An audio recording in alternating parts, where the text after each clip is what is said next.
This is your guide to book publishing. Everything you want to know but didn't know what to ask with your host, Dr. Judith Briles, on the Rockstar Radio Network. On the show today, you'll find out where book publishing is going and how to take advantage of it. How to identify and avoid publishing predators. What opportunities are emerging as the book trade evolves in new forms. How to avoid losing money, and much, much more. Join us now as a variety of publishing pros will deliver insights and strategies to take the author to the next level of publishing. It's your guide to book publishing. Everything you want to know but didn't know what to ask. Brought to you by Author You and the Book Shepherd on the Rockstar Radio Network. And now, here's your host, Dr. Judith Briles. Well, top of the day to everyone, and we're going to be covering a topic today that is so elementary. Actually, it is truly elementary at the basic core, and it's one that we always forget about because, after all, authors are writers, right? But do you really write right? And with us for this hour is Casey Demchek, and Casey is a pro at really getting your prose to snap, crackle, and pop for copywriting, for sales related to hooks, to cover copy, to all the things relating to whether it's articles, to even bookmarks, anything that would be needed to get immediate sales attention. So with us is a variety of ideas that he is going to unfold from really creating from headlines to your body to those bullets that will grab the attention, even some really nifty techniques for how you go about getting the attention of for the copy in a media type release. And there's some ahas that I learned that I really didn't know that he will reveal. So with that, Casey, welcome to your guide to book publishing. Well, thank you, Judith. I'm happy to be here. Great. So let's just jump into this, because most authors think they're really the best person in the world to do all their sales-related copies. And some may be really extraordinary, and some may not be the cat's meow. So what do you do when you have someone who is really, they've got their book, whether it's a fiction or nonfiction book? What are some of the things that you do when you kind of probe in to find out what their needs are, and where do you go from there? Well, what you want to do first is establish a voice. And for your promotional materials, you want to have a clear, distinctive voice. You don't want your material to sound like everybody else's. Also, you want to create your marketing materials in a nice, confident voice. You know, whether it's a nurturing voice or, you know, whatever the proper voice is for your marketing materials, you want to come from a confident point of view. And a lot of times for authors, it's hard for them to brag about themselves when it comes to writing promotion materials. Yeah, so it's hard for them to step aside and look at their own work as, you know, a product, let's say. You know, they're too close to it, or, you know, a lot of writers are introverted people, and it's not their nature to start kind of bragging about themselves. So I have to pull that out of them. So what kind of questions do you throw at them when you start the extraction? That's the right word. Well, you know, whenever you write promotional materials about a book, you want to really get into what is the value of the book to the reader. What need or curiosity does it satisfy? So what is the real value, human value benefits that they're going to get from the material? So you want to get into that. Also, you know, what is kind of the underlying theme of the book? Not so much what happens in the book, but what is it really about, and how is that really going to deliver value to the reader? Because that enables you to write emotional style marketing messages, and emotional marketing messages are the one that really grabs people. So give me an example. That's a great phrase. Give me some examples of what an emotional hook would be. Well,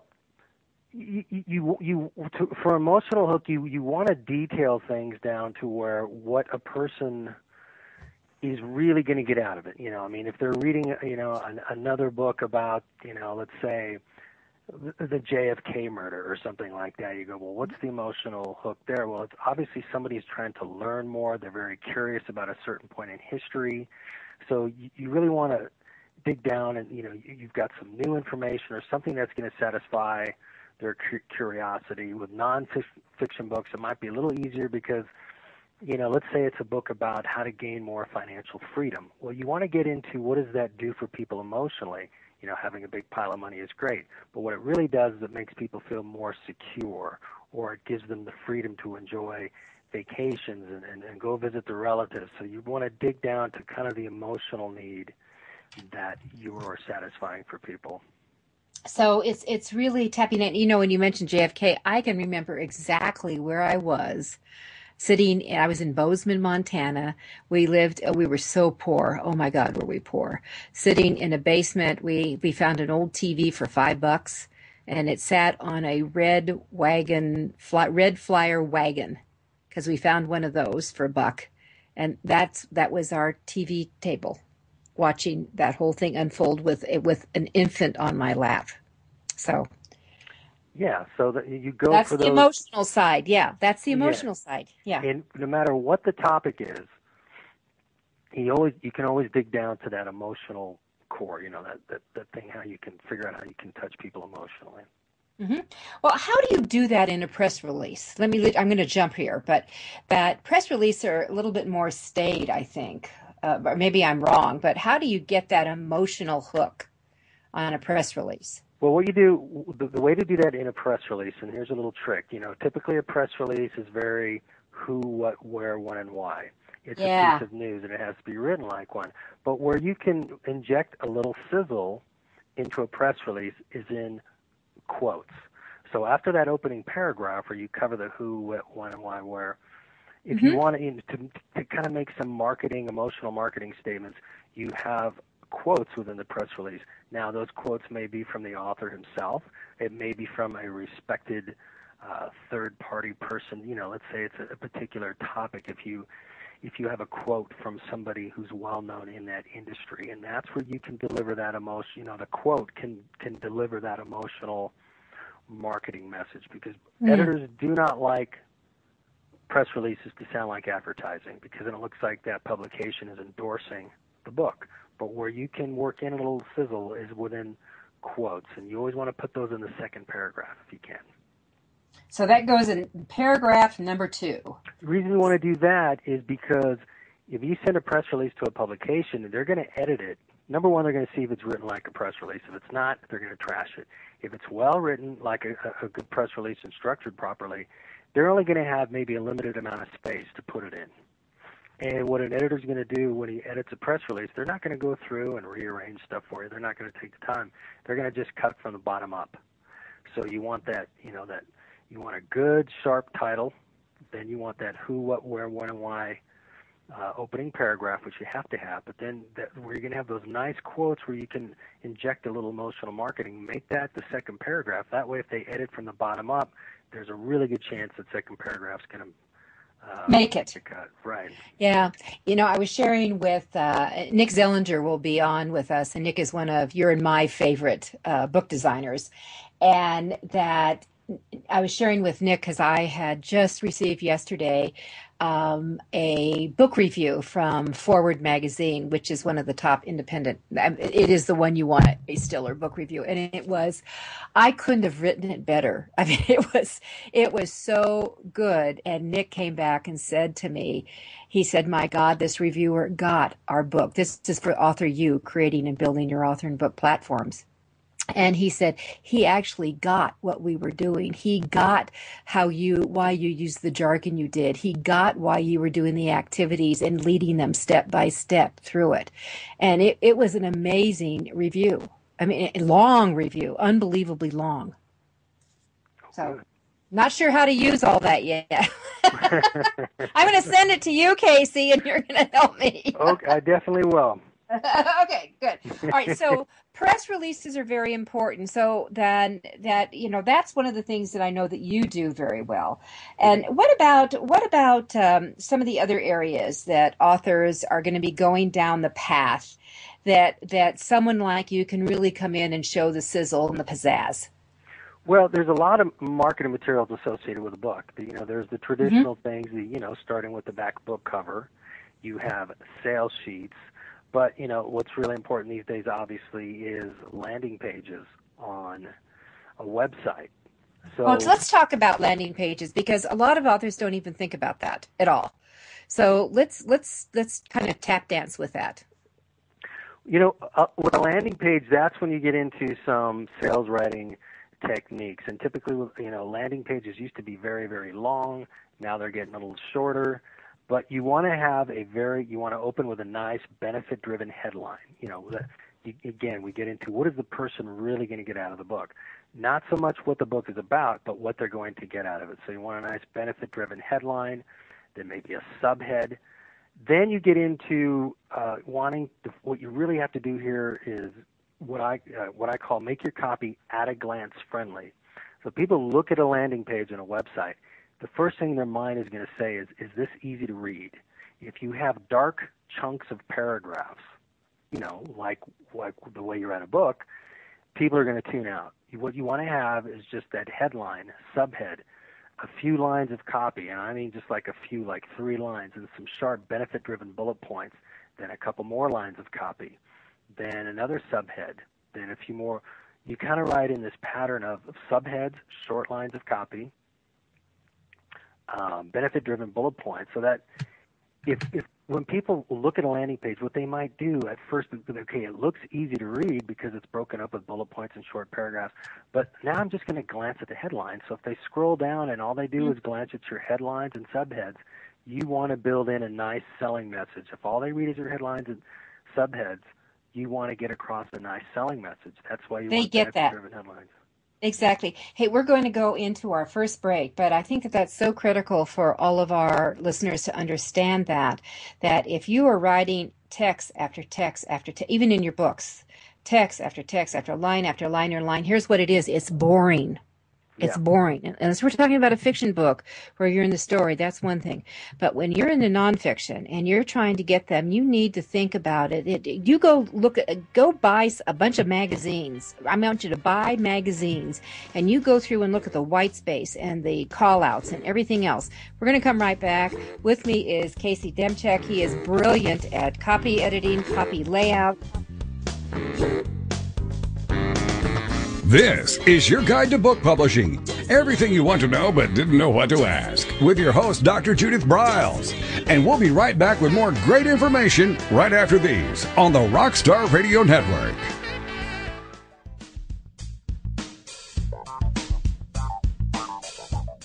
Is there a book in you or another? Author U will show you how to create, develop, and publish your book without being hoodwinked.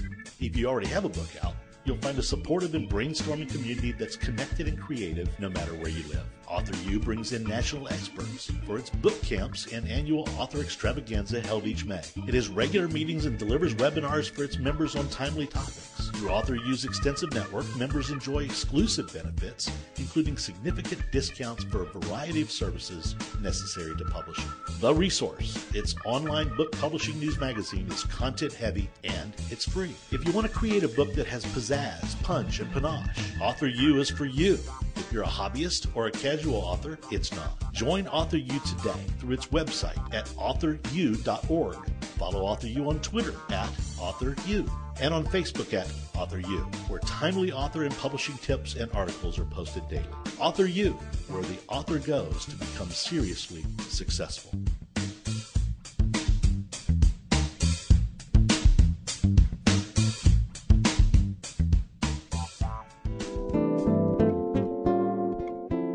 Do you sell stuff? Do you want to sell books? Lots of them? If yes, you must take credit cards, the most widely used form of payment today.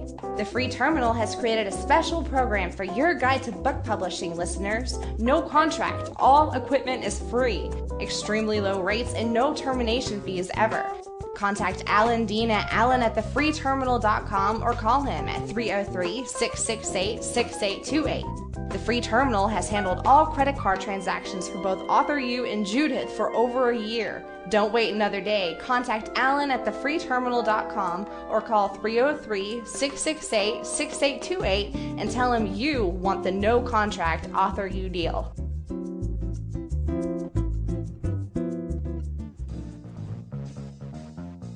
Every picture tells a story.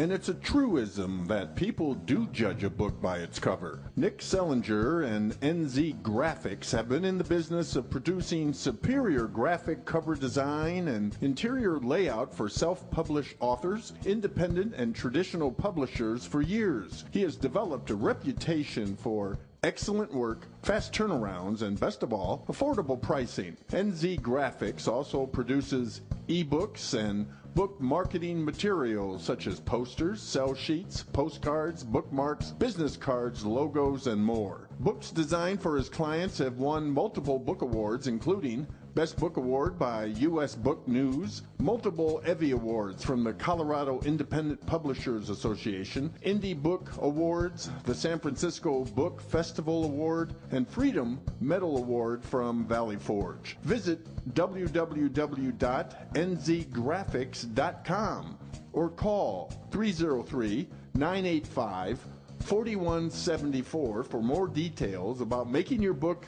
the success it should be. Mention that you are an FOJ, friend of Judith's, and that you heard about NZ Graphics on your guide to book publishing.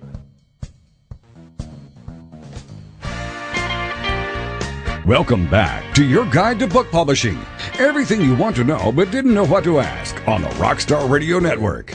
If you want to write and publish a book, if you want to be successful as an author, your guide to book publishing, everything you want to know but didn't know what to ask, is for you. Stay tuned and you'll hear about statistics, scenarios, and strategies on what to do now to get you published. So let's get back to the show. And here again is your host, Dr. Judith Briles. As we exited out, Casey and I were talking about actually moving into landing pages and what you need to do. And off the air, we were talking about how people read at night. And I wanted to bring it back on the air because one of the things that authors, it's always a challenge to me, is that when I don't want to say I have to fight, but I have sometimes have to push a little bit as the book shepherd to get them to really recognize why I push for call-outs and pull-outs and why I want to see some white space in their writing. And even for our fiction books, we have right now a really lovely woman fiction book that is going to be going to print here shortly called To Tuscany with Love by author Gail Mancini. And the designer, which is Nick Sellinger, has really put it's got a beautiful cover on it, but we've picked just a little segment of the cover because it's Tuscany, and that each chapter opens up with a visual. Each fiction has a visual type of graphic where you have the image flowing through, and it really does give it's eye candy to me, and helps carry me. And what Casey and I were talking about off the air was that when you're reading at night, let's say you're really tired, the eyelids are starting to go, and how many more pages do we have to go to that? And you turn the page and realize, holy schmoly, I have one more full page and half a page, and it gives you the oomph to finish and going through it. And what we were tying that in with is that when you create your copy that has those visual openings, those windows and those variations, it really does help the reader's eye move and transition to the sections you want them to go to. Would that be correct, Casey? Oh, definitely. All right, yeah. So go ahead. I was just going to say, making, like you were just saying, things that are easy to read or look like they're easy to read, and then when you have visuals, it's just stimulating to people, and it motivates them to move forward. Exactly. And that I've had people come back to me saying, oh, I loved this book. Oh, this is such a great book. And he said, I read it in an hour, less than 2 hours. And I said, you did? And he said, yeah, I just read all the call-outs. It's great.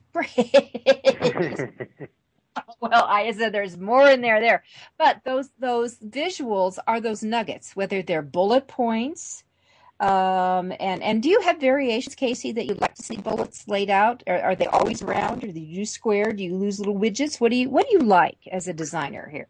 Well, as a writer, I just use the little round bullet points, and then if the work gets handed over to a designer, someone like Nick, they'll often do something more creative with it. But But I can look at design, and I've worked a lot with Nick, and Nick designs a lot of my stuff, and I always just turn it over to him and say, do your thing.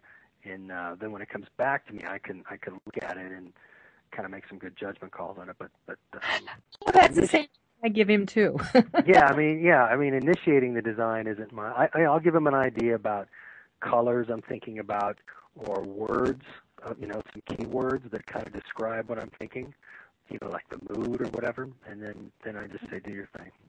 Mm-hmm. I have a new book I'm working on right now, and Nick is designing it. And I'm going to turn over the layout to him within the week. And we've already got the cover done. And he had said, I've been waiting to use this font for years. And the title of the book is Sassy, Snappy, Salty. And good. Do you have that as a copywriter? I do. And the subtitle is Wise Words for Authors and Writers. And that the font for the Sassy, Snappy, Salty, literally when your eyes see it, it says sassy, snappy, salty. It's a perfect marriage. Perfect marriage.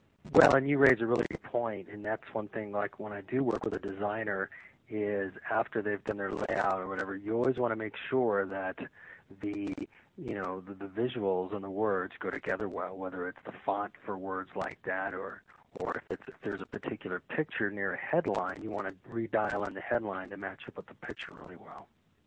And so let's talk about visuals that you would use on that copy, not only the landing page, because I don't want to leave that yet, but just what about a press release? What kind of visuals should an author include on a press release, if any?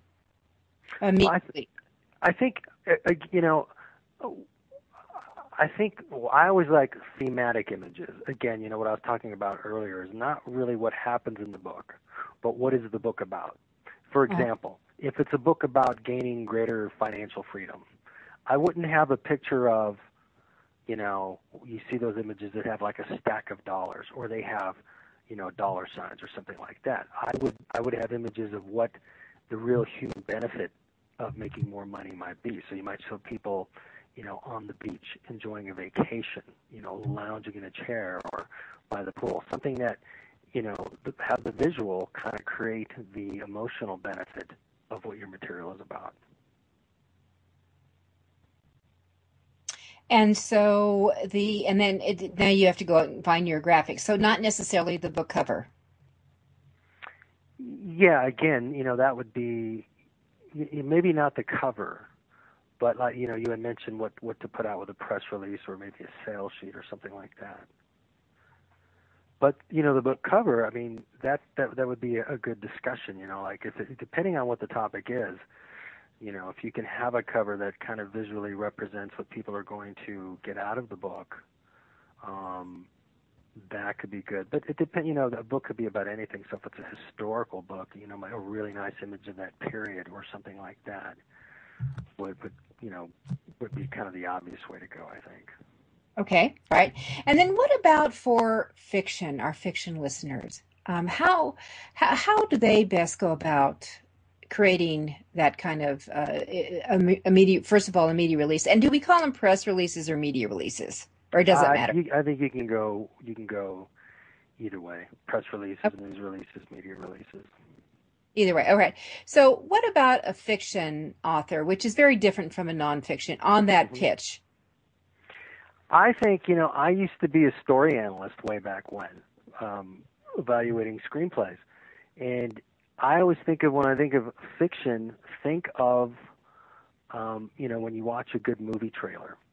You don't start with some really kind of boring thing about what is the movie about. You just, it immediately starts at a piece of action, So I would go for, really jump into the middle of the book or something like that, but get to a place where you can kind of create some suspense or something to entice people, and write that copy. You want a nice kind of rhythm to it, So you want to lure people into it and get them excited about the topic.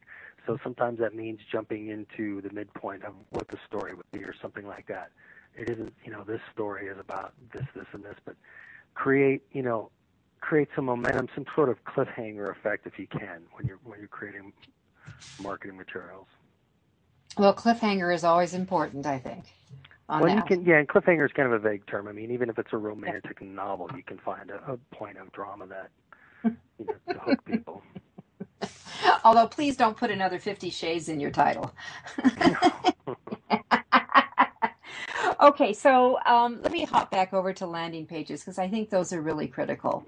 And there is a lot of thought has to go into that. This is now the landing page for our listeners is for your website, and where you want to be using to direct people to get the main core about the book. What else would be on there, Casey? Well, again, just to do a quick review, you want to have benefit-driven headlines, subheads. You want short burst of copy. You want benefit-driven bullet points. And you need confident call to action lines. You want people to, at this point on a landing page is to get people to buy. So you have to give them the information they need to buy, but then you have to ask them to buy. And you have to ask them in a very confident voice. You never want to use terms like, if you are interested, click here. You just want to say, click here to buy today. And if you can provide them with incentives, like free bonuses. So if they're going to buy the book, maybe you've got a tip sheet or interviews. If it's a nonfiction book that involves, within the body of the book you interviewed an industry expert. Maybe you have full audio interviews with that expert that you did during your research. That's something you could give away. If it's a fiction book that takes place in a particular period of time, maybe you've got some articles that go deeper into that period of time. But some, easy to put together giveaways is always, bonuses is always a good incentive to get people to. So something on a fiction book, maybe something mysterious you found out, or the top 10 things that you discovered that you didn't know when you were doing your research for your book in Ireland or something like that. Yeah, behind the scenes kind of information. Behind the scenes for fiction. Great. All right. Yeah, let people in on a secret if you can. That's always so. Share the secret. Love that. All right, we're going to take a quick break. Nick Zellinger will join us for a couple of minutes with a hot tip, and then Casey and I will be back. This is your guide to book publishing. Everything you want to know but didn't know what to ask. With your host, Dr. Judith Briles. And we'll be right back with more great information right after these on the Rockstar Radio Network. Since 1987, Color House Graphics has set the standard for quality book production. Whether you decide to print a small quantity of books or need a large print run, depend on Color House to help you. You'll receive professional help and advice the moment you reach one of our representatives. If you mention hearing about us on your guide to book publishing with Judith Briles, we will provide you a discount on the first order you place. To speak with a project manager, call us toll-free at 800-454-1916 or visit us at www.colorhousegraphics.com.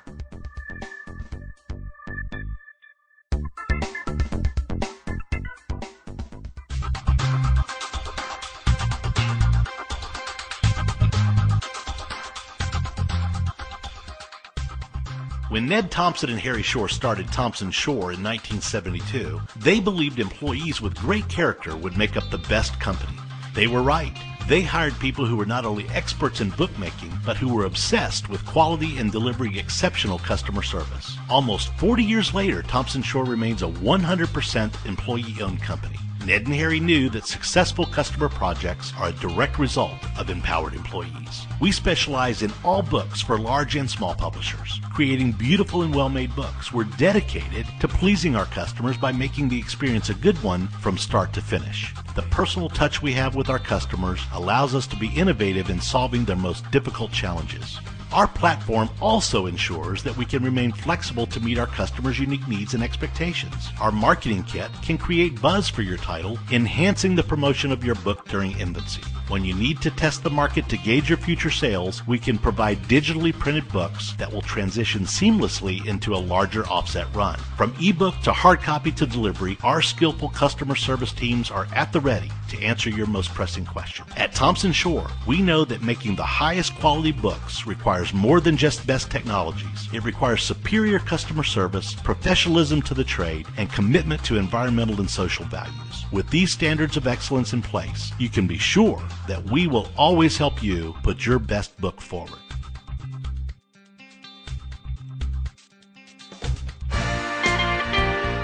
Welcome back to your guide to book publishing.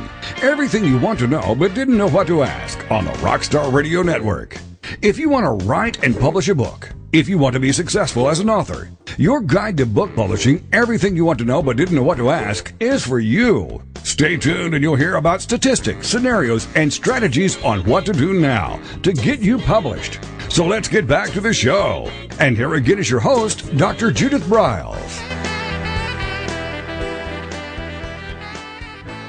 All right, as we often do at the midpoint of a show, we bring in one of our fabulous sponsors, and Nick Zellinger has his wise words, and Casey and I have already mentioned you, if your ears are burning, Nick, several times during the last 30 minutes, and that Nick is both a cover and interior designer of the books, and he does my books, which I love, and we actually just pulled down a stellar review that I mentioned earlier from Forward Magazine, and as we did author you, both, Nick brought up and he said, you realize we're breaking all the rules, and which is kind of my style anyway, which we did do, but it makes the book so much easier to read, as what Casey has been talking about when you create copy. It has to be easy and inviting and getting into, especially with these website and book landing pages. So Nick, what kind of hot tip do we have this morning? Well, in regards to all things books, whether it's covers and interiors, tip number one, and it's pretty obvious, is hire a professional. Don't try to do it yourself, or don't try to pawn it off or offer it to a colleague or a friend or someone who said, "Gee, I'll try a book cover for the first time or something." Hire a professional. You may pay for it, but you'll get better results, and somebody who's actually a professional at doing real publishing work. So that speaks for itself. Hire a professional. Yeah, and this is not. Yeah, let me just add on to this. This is not someone we go to Fiverr for. No, it's not. Yeah, that's especially true, and I've dealt with that many times too. It's not like you can put a competition out there and thinking, "Gee, I'm going to save a lot of bucks and get some great ideas," because what you're going to get is anybody who wants to do a book cover or an interior designer that has no real skills. You're up against professional authors and publishers with your book. If you don't get it right out of the gate, you're going to pay siphon time and money. It's an embarrassing situation. You really want to come across as a professional effort. So don't go to places like Fiverr or do a contest. Yes, exactly. All right. Tip number two. Tip number two is for your cover research, and I mean it's research. Tip two: do your research. Find as many books, many covers that you can. Something like within the last 2, 3, 5 years that are like a novel or a book that in your genre, in your age group, in your demographic. And find covers you like and also covers you don't like at all. And make a list of those and compile those so when that you're meeting with a professional book designer, you can tell them, these are the covers that I think represent the kind of book that I want to see my book to be or my target audience, versus these are the books that I don't want to see. This is not the look that represents me the best. And that'll narrow the field a little bit for a designer so that he or she can make an informed decision or a direction on where they want to go with their design. Yeah, and I'll add to that it's really important to look. This is where I want you physically to go to, our listeners to go to your favorite bookstore, and you just chuck out a couple of hours because you're going to be devouring book covers, just looking at them. And as Nick says, what you like and don't like, what you write down, but you've got to look at what's popping off, and you need to pay attention to what the big boys. Now we have no longer the top 8, the top 6, we're down to the top 5, the big 5 in publishing, what they are creating in their covers. And I think what I find fascinating, Nick, because this is something Nick and I have recommended for our clients for, a good solid year or two, is our preference for the matte cover versus the glossy cover. And it's interesting to see that the big 5 are now using more matte covers for their... They are that softer approach, and then it has a lot of benefits with the way ink is treated on matte paper, and it works well for all genres too.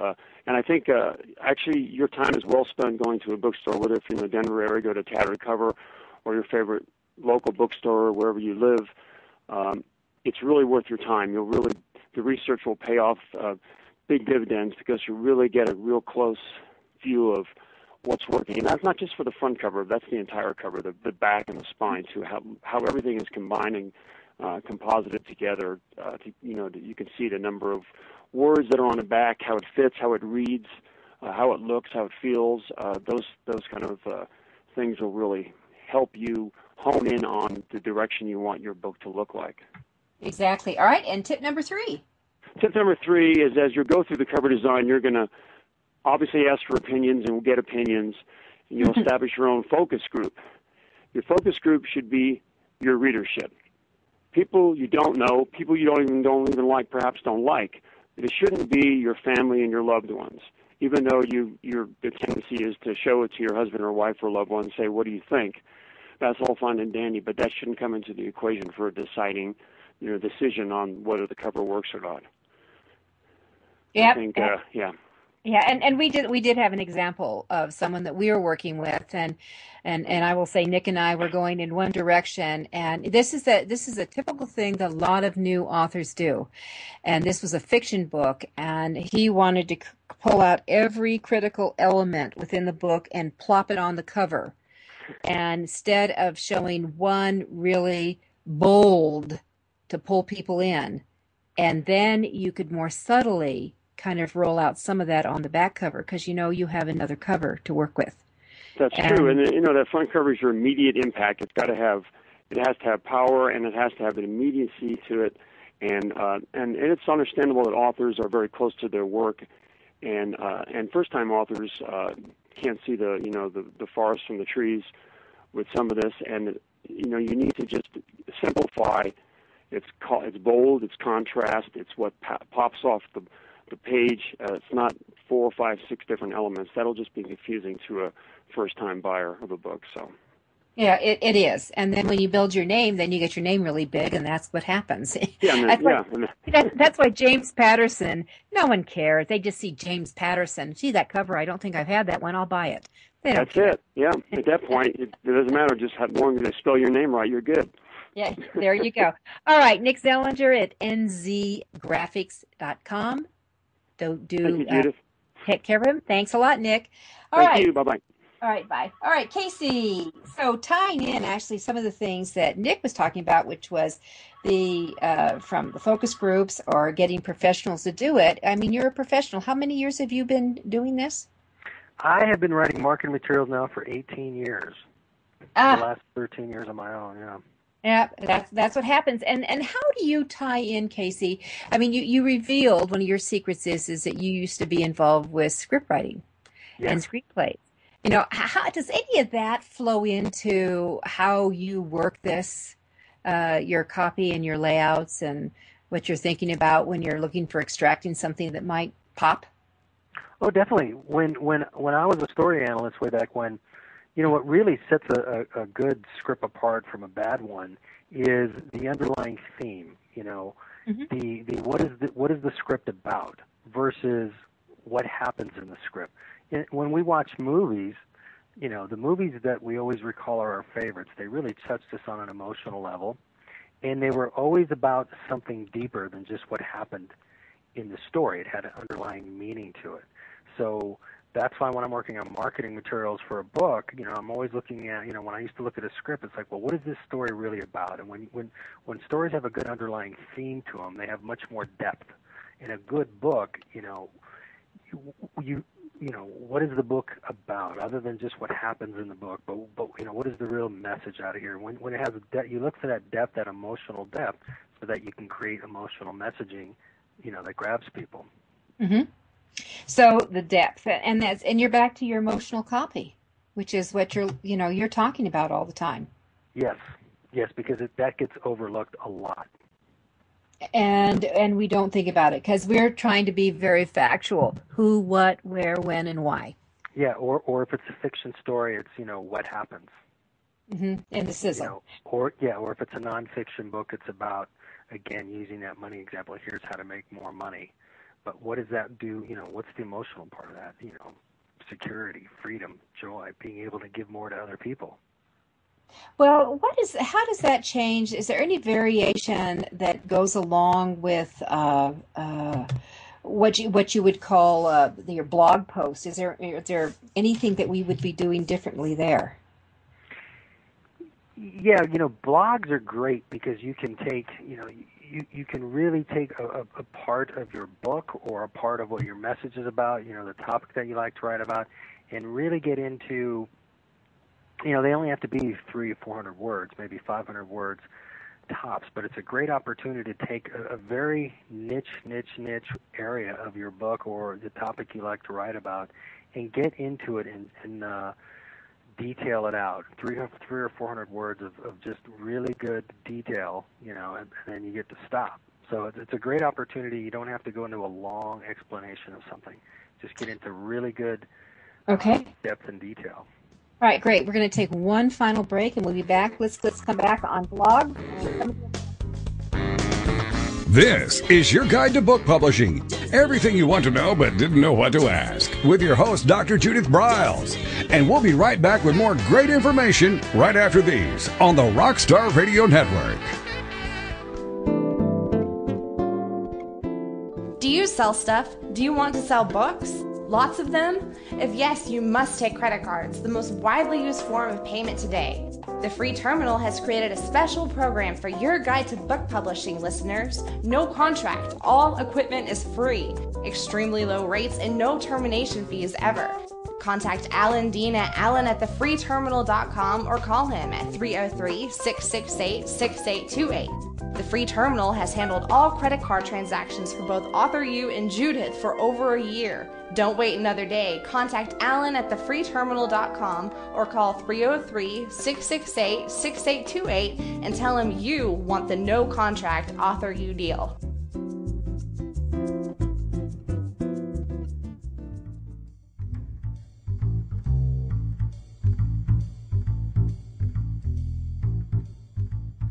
The book shepherding concept is simple. The publishing world is changing, and so must you.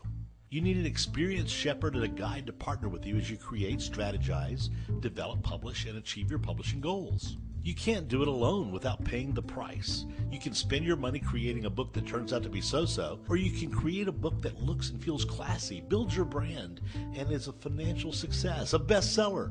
It's your choice. You choose. You need the book shepherd. Publishing is riddled with obstacles, sometimes nightmares for the author. You don't need problems, you want solutions. Dr. Judith Briles will shepherd you through the maze and the chaos. At times, she's had to step in and rescue a book that has been sabotaged by a publisher, or by a publishing service provider, or sometimes even the author themselves. Judith Briles is the book shepherd if you want to create a book with no regrets. Give her a call today, 303-885-2207. That's 303-885-2207, or email her at judith@briles.com. By the way, Briles is spelled B-R-I-L-E-S. Follow Judith on Twitter at My Book Shepherd and on Facebook at The Book Shepherd.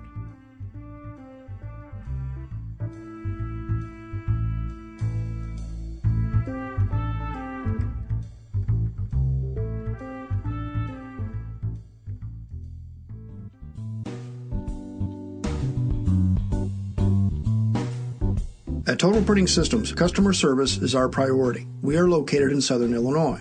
Our employees have an average of 18 years experience and know that customer relationships are important to our continued success. We have been a short-run book printer for nearly 40 years and always stay at the forefront of technology. Our niche is from 1 to 5,000 copies. Today, we offer digital, black and white, and 4-color high-speed inkjet printing, a cost-effective way to introduce color into your short-run titles. We, of course, offer traditional offset printing as well. Bindery is done in-house, from adhesive case binding to PUR perfect binding to mechanical binding of all types, including side sewing. We provide warehousing, kitting, distribution, inventory management, a new print-on-demand facility, streaming browser-based ebooks, and bookstore. Call us at 1-800-465-5200 for a quote on your next book project. You can also visit our website at www.tps1.com.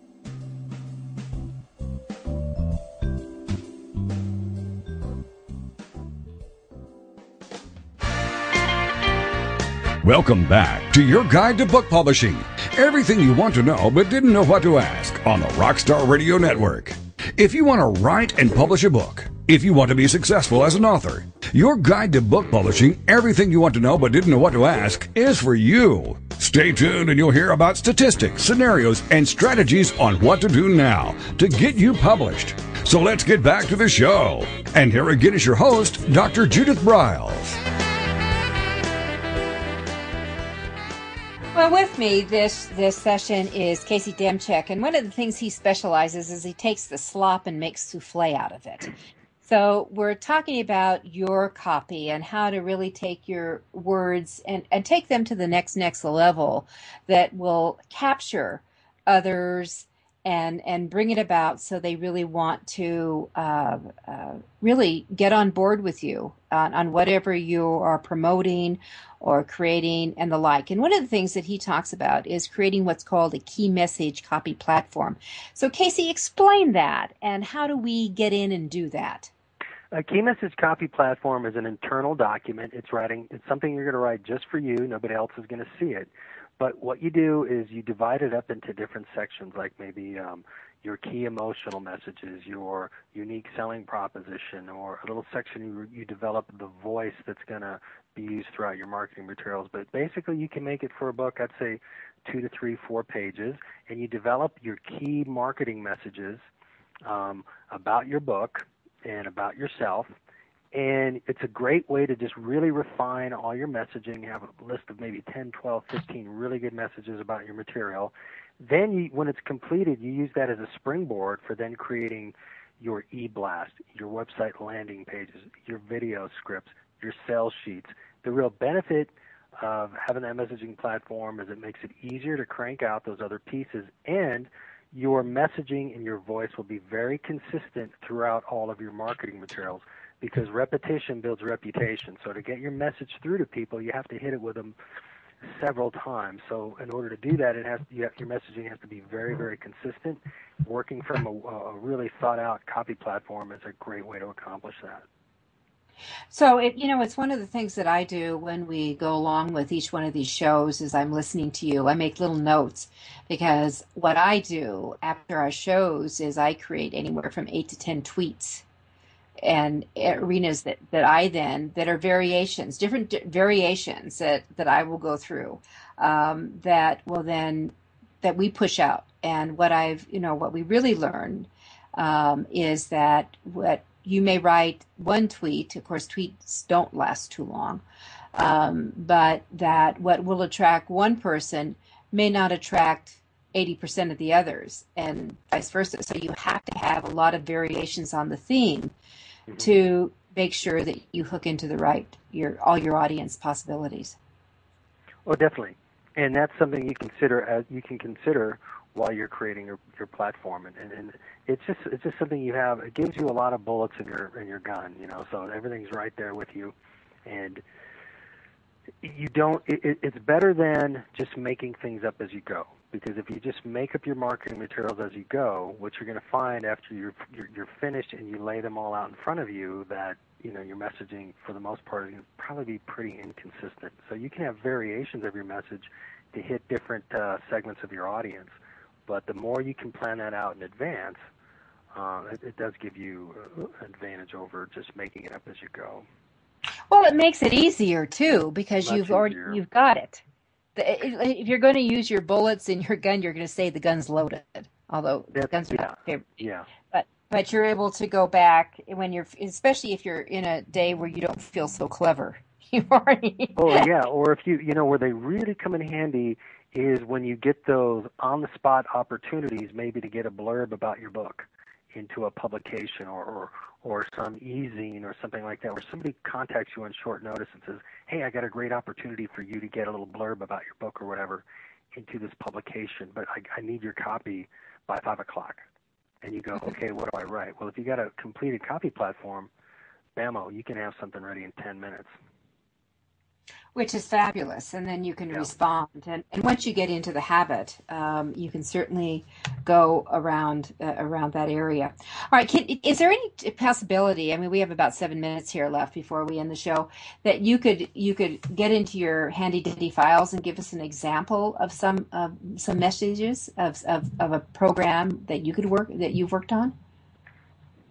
Or get into my files. Get into your files, yes. And have those. You mean you don't have multiple files open at the same time, Kate? You know, I've been working. I can tell you some stuff I've been working on lately. That's fine. Yeah. I've been working for a lot of coaches who have books out, kind of self-empowerment coaches. Been working for them. I've been working for a guy who's been doing a lot of kind of financial. You know, how to empower yourself financially. Right. A lot of different people like that. So I don't have, and quite honestly, I can't read their stuff on the air. But oh, okay. All right. Then if it's select, then we don't want to do that.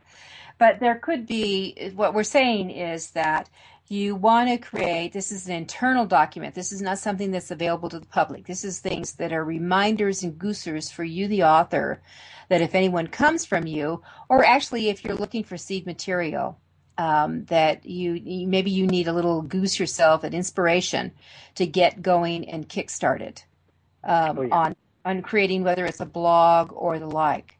But I always feel, I mean, I have to tell you that someone had sent me a goofy video, or I came across a video, and it was 10,000 iPhones dominoing. You know how they set them up and they stack them up and they domino and they go all the through. And it was a couple of minutes, and I ended up watching it. And I had a couple of thoughts. Number one, where in the hell did they find 10,000 iPhones? Number two, who has the time to do this? And three, how long did it take them to set this up? And four, how many misfires did they have in the process of doing that? And what intrigued me, and I ended up firing out a blog in 15 minutes on creativity. And it was really, what sparked it is, where do your creative juices come from? You know, what was it? And watching that video actually was the creative factor that allowed me to write a full blog on creativity and where does it come from and where do you get inspired.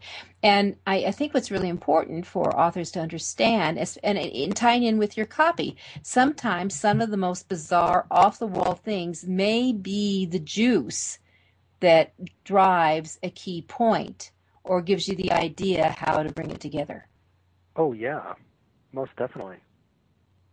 So, and I guess, Casey, so where do you get your creativity from?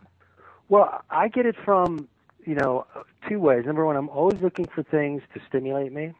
Mm-hmm. I just, everywhere I go, I'm looking at things and trying to appreciate things and really observing a lot. And then the other place I get is I make myself be creative and write things every day. I think of, I grew up in a very blue-collar neighborhood and family, and you got up and went to work every day. So, mm-hmm. You couldn't wait around for the inspiration to go down to the warehouse and load the trucks. You just got up and went to work every day. So I think that's the other half of it for me. There's kind of the, traditional creative thing of, gee, something really stimulated me. But the other part of it is to sit down and go to work, and what I tell a lot of people when they go, Casey, I don't have time to write marketing materials. I go, you know what? Find 20 minutes a day. I call it my pizza slice approach. Yeah. And just go at it for 20 minutes here and there. Yeah, and just vomit it out and see what happens. It's because you can always get it out. You can always rewrite it. 2 minutes. We got about 2 minutes here. Casey, tell me about how do you really write an engaging e-blast? Can you give us a couple of techniques really quickly? Yeah, number one, you want to have a very engaging subject line. A subject line is huge because people have to open it to read the email, and so you want a very benefit-driven headline as your subject line, or something that is a really good thought-provoking question, where if you can make a very good thought-provoking question, it just arouses curiosity, and people are going to go into the e-blast to find the answer to that question. Okay. Also, you want to have, when they get into the e-blast body, again, you want it to be at-a-glance friendly. You want to have a very good benefit-driven headline. subhead, really good action-oriented bullet points, sharp bullet points. And you want to tease people up, because generally what you're doing with an e-blast is you want them to click through to go to a landing page. So they have to have a very confident call to action. But you don't want to give away too much detail. You really want to create some suspense or curiosity, because what you have to think, what is the goal of this e-blast? Well, it's to get people to hit that link that's going to take them to the website page. So also make it short. Again, very at-a-glance friendly. Tease people up. Make it using benefit-driven headlines, action-oriented bullet points, and be very concise. And kind of create a cliffhanger at the end so they have to click through to find out more. Concise cliffhanger. You know, one of the things, and I know we're just going to wrap up here, but that one of my bugaboos is these sales pages that come through that go on in perpetuity. It's like, oh my God, is this ever going to stop? And I don't know, the data shows that people buy like crazy, but for me, it means I'm out of here. And yeah. Do you have any thoughts on that in our last minute? It's always been a debate, long copy versus short copy. You know, my thing has always been tell people what you need to tell them and then stop. I mean, if you can do that quickly, all the better. And kind of as a rule of thumb, is the more complicated something is, the more explanation it requires. But if you have something that's not complicated, books aren't usually too complicated, you can be shorter. And work hard. It takes more work to write something that is short. Oh. That is the truth. All right. Thank you, Casey Demchek. You can find Casey at Casey Demchek, and that's DEMCHAK.com. We'll be back next week. This is Judith Briles. It's your guide to book publishing. Thanks, Casey. You are welcome, Judith.